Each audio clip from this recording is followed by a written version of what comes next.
Infelizmente ahí hay un error de traducción. Jesús no le dijo, si tú vas al original griego, Jesús no le dijo, de cierto, de cierto, de cierto, de cierto te digo que hoy estarás en el paraíso. Wow, va a utilizar el argumento de la mala traducción. Mostrarte que esto todo es mentira, es una historia ilustrativa. Y entonces dice que la parábola del rico Epulón es mentira, punto. Eso es lo que acabo de decir. Cuando el hombre muere, esa doctrina diabólica que cuando el hombre muere se va al paraíso, al infierno, ya existía. El pueblo creía. Jesús, porque siempre Jesús trabajaba de lo conocido hacia lo desconocido. Toma una cosa que ellos conocen y a través de esa parábola les enseña, a través de esa creencia, les enseña que la única oportunidad es esta vida. O sea, lo que está diciendo el señor pastor es que Jesucristo utiliza una doctrina diabólica. Hola queridos jóvenes, queridos hermanos, ¿qué tal? ¿Cómo están? Espero que se encuentren muy bien. Por aquí les saluda el padre Byron. Me han pasado un video que se llama Pastor Alejandro Bullón, la verdad sobre la muerte. Vamos a ver con qué nos sorprendemos el día de hoy. Atención. Hoy estarás conmigo en el paraíso. Ellos estaban siendo crucificados. Se supone que el muerto nada sabe, nada siente. Hoy, le dice Jesús, estarás conmigo en el paraíso. Entonces, si cuando el hombre muere acabó todo, ¿cómo es que ese mismo día iba a estar en el paraíso? Muy bien. Cuidado con lo que viene a continuación. Si este pastor es adventista, testigo de Jehová, seguramente tendrá esta concepción totalmente errónea de interpretación que dice que está mal traducido el texto, que el original dice otra cosa. Pero esto es facilísimo de refutar. Vamos a ver de qué se trata.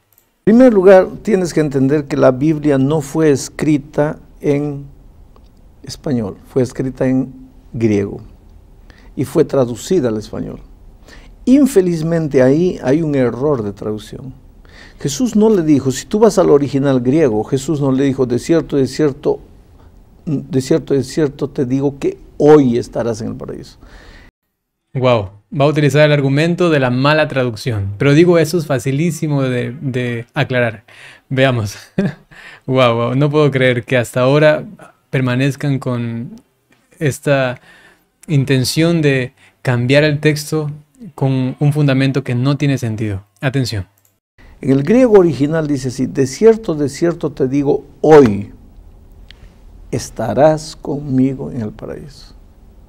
Entonces lo que dicen ellos es, de cierto o en verdad te digo hoy, coma, que estarás conmigo en el paraíso, ¿no? O sea, le cambian, porque si uno pone la coma antes del hoy, ahí sí sería como nosotros la traducimos, como la iglesia en general, inclusive los cristianos traducen en general.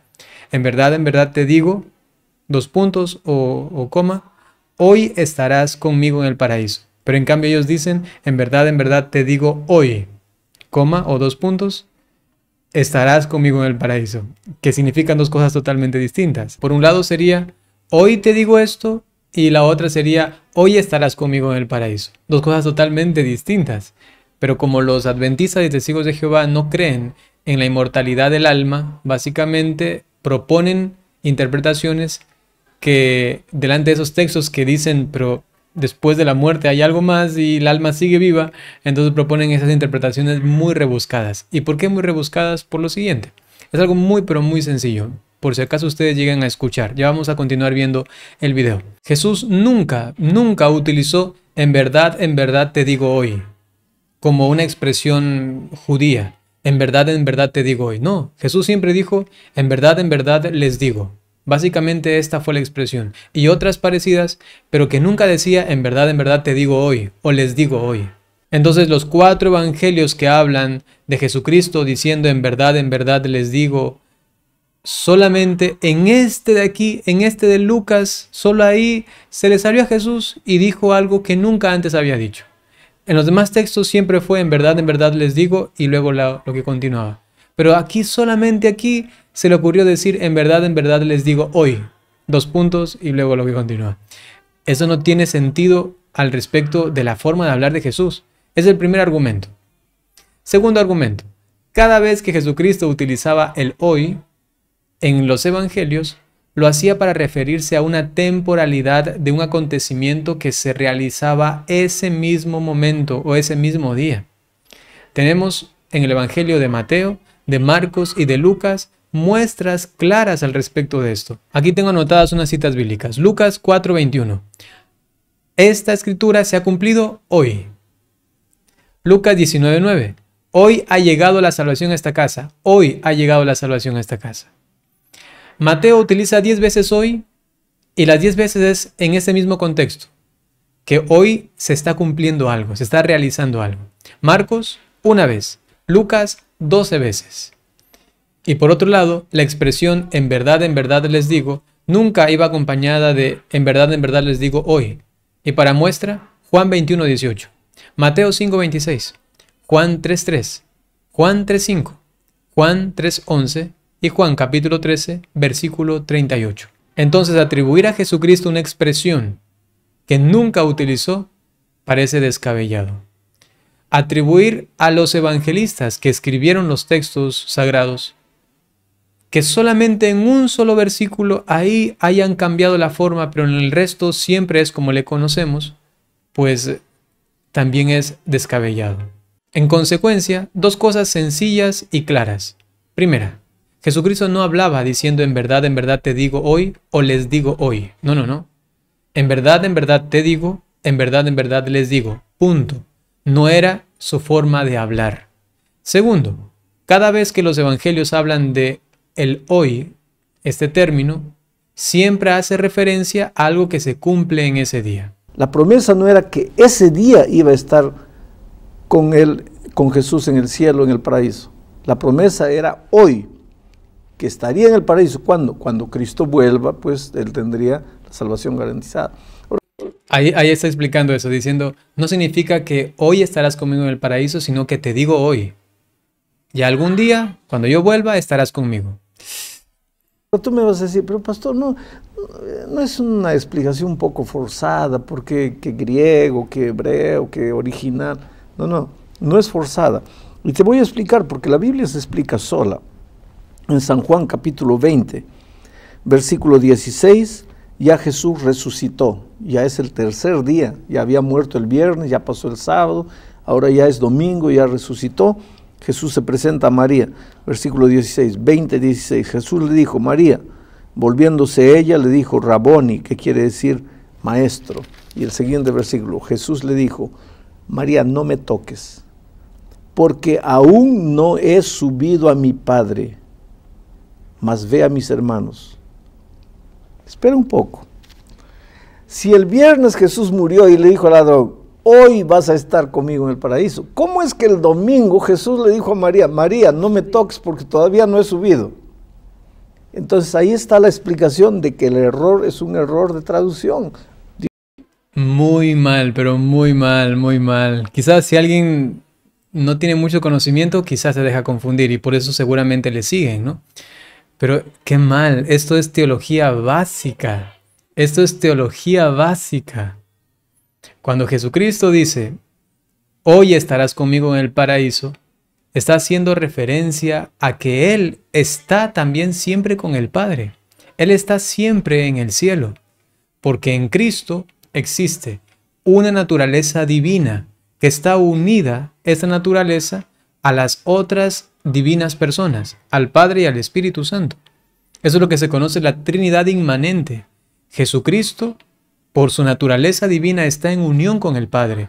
Y por ello no es un error que aun cuando Jesús estuviese aquí en la tierra, físicamente, exteriormente visible, que Él diga, pues yo estoy con el Padre. ¿Dónde está el Padre? Pues en el cielo. Yo estoy con el Padre. Ha dicho, Padre nuestro que estás en el cielo. Entonces hay que entender que Jesucristo en algunos momentos habla de esta realidad sustancial de unión que tiene con las divinas personas y en otros momentos habla de su realidad física, de su naturaleza humana que estaba aquí en la tierra, caminando aquí, hablando, compartiendo con los hombres. Entonces cuando Jesucristo dice, hoy estarás conmigo en el paraíso, se debe entender que Jesucristo también está con el Padre, en su naturaleza divina que les une. Pero en otro momento, pues dice, aún no he subido a mi Padre porque aún estoy aquí en mi naturaleza humana que tiene que ascender al cielo. Esto es el misterio de la Trinidad básico, ¿no? Básico. Si alguien quiere profundizar en eso, inclusive tengo un canal en un YouTube que se llama Teología para Laicos, un Padrecito, y está el curso de Trinidad. Ahí se explica también esto, ¿no? Voy a poner rápidamente ahora una cita bíblica. Aquí tenemos el Evangelio según San Juan, capítulo 14, versículo 11. ¿Y qué nos dice? Creedme, yo estoy en el Padre y el Padre está en mí. No se está refiriendo ahí de su naturaleza humana, que está en el cielo, que está con el Padre. Evidentemente que no, estaba allí junto a ellos. Pero se está refiriendo aquí, sobre todo en este capítulo 14, que habla de su unión tan íntima con el Padre, de su realidad esencial. Entonces dice, yo estoy en el Padre y el Padre está en mí. Al menos creedlo por las obras. Lo que yo he manifestado está diciendo que yo estoy unido a mi Padre. Y por ello no es un error decir, hoy estarás conmigo en el paraíso, porque donde está mi Padre, también estoy yo. Dios no podría contradecirse. Si Dios dice en su palabra que cuando el hombre muere, el cuerpo va a la tierra y el soplo vuelve a Dios, ¿cómo en otra parte de la Biblia Él le va a decir ahora el Espíritu se va al cielo el mismo día? No, no puede ser. Hay una... Justamente, el soplo vuelve a Dios, interpretado como el alma, que va a su presencia. Y como dice la carta a los Hebreos, después de la muerte viene el juicio. ¿A quién se juzga? Se juzga a la persona. Y como el alma es la forma sustancial de la persona humana, entonces se juzga a la persona en su realidad eterna, que es el alma. Y por ello a ella se le juzga el cielo o el infierno. Al cielo muchas veces a través del purgatorio o el infierno. Ahí está clarísimo. Esta realidad que se presenta delante de Dios es justamente el alma inmortal, que es justamente lo que nos dice el libro de la sabiduría en el capítulo 2. Una parábola contada por el propio Jesús en el libro de San Lucas, capítulo 16, a partir del versículo 19, que habla sobre el rico y Lázaro. La parábola es un poquito amplia, pero voy a leer. Cuenta que el rico y el pobre murieron y fueron al cielo. Y en el versículo 22 dice, murió el pobre y lo llevaron los ángeles al seno de Abraham, murió también el rico y fue sepultado. Y en el infierno, estando en las torturas, levantó los ojos y vio a lo lejos a Abraham y a Lázaro en su seno y gritó, Padre Abraham, ten compasión de mí, en el infierno, en medio de las torturas. Muy bien. La pregunta que me quieres hacer, yo te entiendo de la siguiente manera. Tú me quieres decir, aquí está una parábola de Jesús donde cuando el hombre muere se va al cielo y el otro se va al paraíso. El propio Jesús está contando esa parábola. Sí, y ahí los dos están hablando, el rico y Lázaro. Espera un poco. En primer lugar, Jesús está contando una parábola. Y una parábola es una ilusión. Atención, en primer lugar, Jesús está contando una parábola. Cuidado con desacreditar las realidades que expresan las parábolas. Cuidado, vamos a ver si es que con el afán de guardar su interpretación, entonces desacredita ciertas cosas que han sido dichas por el mismo Señor. Atención. Ilustración para enseñar una lección. Y si tú vas a buscar la lección del capítulo 16, la lección es, aprovecha esta vida, porque una vez que se acabó esta vida, se acabó la oportunidad. Entonces, a ver, esa es la lección del capítulo 16 de la parábola del rico Epulón. Para nada. Veamos el texto rápidamente. Estamos ya en el capítulo 16 y vamos a analizarlo rápidamente. Es que esto no tiene confusión, es algo claro. Jesús cuenta la historia de un hombre rico que tenía un administrador y que se hace amigo del dinero injusto de ese administrador, pero Jesús luego le alaba por la estrategia que hizo, ¿no? Que buscó a uno a otro para luego tener un favor y tener dónde ir después que sea expulsado, que no sea aceptado, ¿no? Como un administrador. Y dice el texto, atención a esto, yo os digo en el versículo 9, haceos amigo con el dinero injusto para que cuando llegue a faltar os reciban en las eternas moradas. Es decir, que está hablando Jesucristo de actos que uno hace aquí en la tierra que tiene repercusiones. Y esas repercusiones, pues, dice, son al respecto de ser recibidos o no en las eternas moradas. Está hablando de el cielo, está hablando de la vida eterna.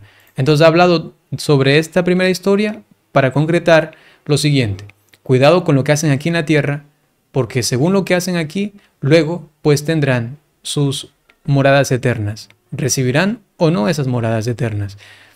Continúa el texto luego acentuando esta responsabilidad aquí en la tierra, pero que tiene repercusión para el cielo.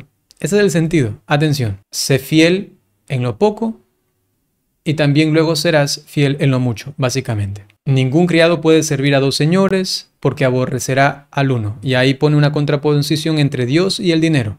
¿Sí? Cuidado cómo vives aquí en la tierra porque eso tiene una repercusión en el cielo. Y como los fariseos eran amigos del dinero, entonces pone la parábola del rico Epulón, ¿no? Y viene toda esta parábola, pero atención, en esta parábola habla de una realidad que viene después de la muerte. Por ello en el versículo 23 dice, estando en el Hades entre tormentos, este rico Epulón levantó los ojos y vio a los lejos a Abraham y a Lázaro en su seno. Está hablando de una, evidentemente con palabras humanas, con términos que se puedan entender, de una realidad que viene después de la muerte. Jesús no se va a poner a hablar de algo tan delicado, así utilizando cualquier cosa, ¿no? Sino que realmente está hablando doctrina. Después de la muerte, si tú no has vivido bien, tienes un destino, el Hades, que es el infierno, o el seno de Abraham, que simboliza el lugar de los justos, es una concepción judía, el lugar de los justos que han muerto antes de que venga el Mesías, el Redentor. Y entonces cuando ya viene el Mesías y los saca del seno de Abraham, ¿a dónde los lleva? Al cielo, a los justos. Eso es doctrina católica, también se encuentra en el catecismo. No es solamente un cuentito, una historieta por allí, ¿no? Y continúa el texto para ver hacia dónde apunta todo esto. ¿Y qué dice al final? Versículo 31. Le contestó, si no oyen a Moisés y a los profetas, tampoco se convencerán aunque un muerto resucite. ¿Se convencerán de qué? ¿De qué está hablando Jesús? Se convencerán de que luego de la muerte hay estas realidades. Y entonces lo que ha dicho el pastor, que al final el mensaje de Jesús es, aprovecha esta vida. ¿Qué? Pero ese es el último versículo, no hay más. Hemos visto rápidamente todo el capítulo 16 del Evangelio de Lucas y en ningún momento Jesucristo llega a esa conclusión diciéndoles, es que todo esto era para decirles, aprovechen esta vida. Para nada. Eso, bueno, continuemos. Entonces, si tienes que ser bueno o tienes que ser malo, solo tienes esta vida, porque después de la muerte no hay nada. Entonces Jesús... ¿Cómo? No, también aquí está mal. Pero si Jesús más bien está hablando de esta realidad y él en cambio dice que Jesús está diciendo que después de la muerte ya no hay nada. Pero en ningún momento dijo eso Jesús en ese capítulo. En ningún momento. Toma la parábola. ¿Qué es la parábola? Jesús toma una creencia. Una creencia general. El pueblo creía que cuando el hombre muere, esa doctrina diabólica, que cuando el hombre muere se va al paraíso, al infierno, ya existía. El pueblo creía. Jesús habla de una doctrina diabólica, la que Jesucristo mismo enseña. No puede ser. Toma, porque siempre Jesús trabajaba de lo conocido hacia lo desconocido.